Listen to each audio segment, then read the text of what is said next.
قابل احترام مسلمان بھائیوں، ساتھیوں، دوستوں، قرآن کریم کی جو آیات پڑھی گئی ہیں، ان آیات میں اللہ رب العالمین نے ایمان والوں کی 5 صفات کو ذکر فرمایا ہے۔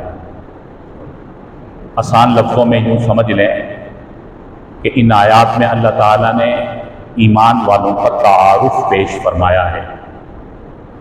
ایمان والے لوگ کون ہوتے ہیں، ان میں کیا صفات ہونی چاہیے، کیا خصوصیات ہونی چاہیے، قرآن کریم کی ان آیات میں اللہ رب العالمین نے بیان فرمائی۔ ارشاد فرمایا انما المؤمنون الذین اذا ذکر اللہ وجلت قلوبہم، فرمایا بے شک ایمان والے وہ لوگ ہیں اذا ذکر اللہ وجلت قلوبہم، کہ جب اللہ کا ذکر، اللہ کا نام ان کے سامنے آتا ہے تو ان کا دل خوف سے کانپنے لگتا ہے، یعنی وہ فقط اللہ کا دل، اللہ کا ڈر اپنے دل میں رکھتے ہیں۔ یہ ایمان والوں کی پہلی صفت ہے کہ اپنے دل میں اللہ کا خوف اور اللہ کا ڈر رکھتے ہیں، اور اس میں کوئی شک نہیں کہ جس کے دل میں فقط اللہ کا ڈر اور اللہ کا خوف ہوتا ہے وہ غیر کے خوف سے بچ جاتا ہے، اور جس کے دل میں اللہ کا ڈر نہیں ہے، اللہ کا خوف نہیں ہے، وہ پھر غیر اللہ سے ڈرتا ہے، معمولی چیزوں سے ڈرتا ہے۔ اس لیے ہمیں صحابہ اکرام رضوان اللہ علیہم اجمعین کی جو تربیت نظر آتی ہے وہ یہی تھی کہ اللہ کا ڈر اور خوف اپنے دل میں رکھو، اللہ سے ڈرتے رہو، غیر کے ڈر سے بچ جاؤ گے۔ اللہ کا خوف دل میں نہیں ہوگا تو پریشان رہو گے۔ صحابہ اکرام رضوان اللہ علیہم اجمعین نے فقط اللہ کا خوف اپنے دل میں رکھا تو پھر وہ بڑی بڑی طاقتوں سے ٹکرائے، بڑی بڑی قوتوں سے ٹکرائے، اور اللہ کی مدد و نصرت ان کے ساتھ رہی، اور بڑی بڑی طاقتیں ان کا کچھ نہیں بگاڑ سکی۔ بڑی بڑی قوتوں سے وہ ٹکرا کر فتح مند ہو گئے، کیونکہ ان کے دل میں اللہ کا خوف تھا، انہیں معلوم تھا کہ کرنے والی ذات اللہ کی ہے۔ اس لیے اس آیت میں فرمایا اذا ذکر اللہ وجلت قلوبہم، کہ جب اللہ کا نام آئے تو دل میں اللہ کا خوف آئے، دل اللہ کے ڈر سے کانپنے لگے۔ یہ ہے خشیت الہی، جس کا قرآن و حدیث میں جگہ جگہ پر ذکر فرمایا گیا ہے۔ اور دوسرے نمبر پر ایمان والوں کی صفات بیان فرمائی، صفت وَإِذَا تُلِيَتْ عَلَيْهِمْ آيَاتُهُ زَادَتْهُمْ ایمانا، ایمان والے وہ لوگ ہوتے ہیں کہ جب ان کے سامنے قرآن کی تلاوت کی جاتی ہے تو زادتہم ایمانا، ان کے ایمان میں اضافہ ہوتا چلا جاتا ہے۔ تو قرآن کی محبت اور قرآن کو سننے اور پڑھنے کا شوق اور جذبہ جس کے دل میں ہوگا وہ ایمان کی صفت اختیار کرنے والا ہوگا۔ قرآن کو اللہ تعالیٰ نے اپنا سب سے محبوب کلام بنایا ہے، تو اس قرآن پاک کی محبت کو دل میں رکھنا یہ ایمان کی شان ہے۔ تو ہم اس قرآن پاک کی لاج رکھیں، اس قرآن پاک کی قدر و منزلت کو سمجھیں، اور اس قدر اس قرآن کی ہمارے دل میں محبت ہو کہ جب جب ہم قرآن سنتے جائیں زادتہم ایمانا، ہمارے ایمان میں اضافہ ہوتا چلا جائے۔ صحابہ اکرام رضوان اللہ علیہم اجمعین کے دل میں یہ قرآن کی محبت تھی کہ وہ قرآن سنتے تھے اور وہ اللہ کا قرب حاصل کرتے چلے جاتے تھے۔ وہ نمازوں میں اللہ کا قرآن پڑھتے تھے، وہ اللہ سے ہم کلام ہو جایا کرتے تھے۔ یہ نمازوں میں قرآن کا پڑھنا اللہ سے ہم کلام ہونے کا ذریعہ اور سبب ہے۔ جتنا قرآن کریم سے لگاؤ ہوگا اتنا ہی زیادہ اللہ کا قرب حاصل ہوگا، اتنی زیادہ اللہ تعالیٰ تقوی کی دولت نصیب فرمائیں گے۔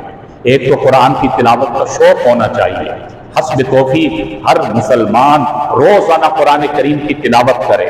جس کو اللہ نے جتنی توفیق نصیب فرمائی، یہ ایمان والے کی شان ہے کہ وہ قرآن سے دور نہیں ہو سکتا، قرآن کی تلاوت سے دور نہیں ہو سکتا، اور وہ قرآن کی تلاوت کو اپنی زندگی کا حصہ بناتا ہے۔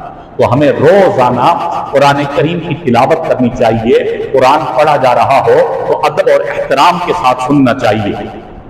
وَإِذَا تُلِيَتْ عَلَيْهِمْ آيَاتُهُ زَادَتْهُمْ ایمانا، قرآن کی تلاوت اور قرآن کا سننا یہ ایمان کو بڑھانے کا سبب اور ذریعہ ہے۔ اسی طرح تیسرے نمبر پر فرمایا وَإِذَا تُلِيَتْ عَلَيْهِمْ آيَاتُهُ زَادَتْهُمْ ایمانا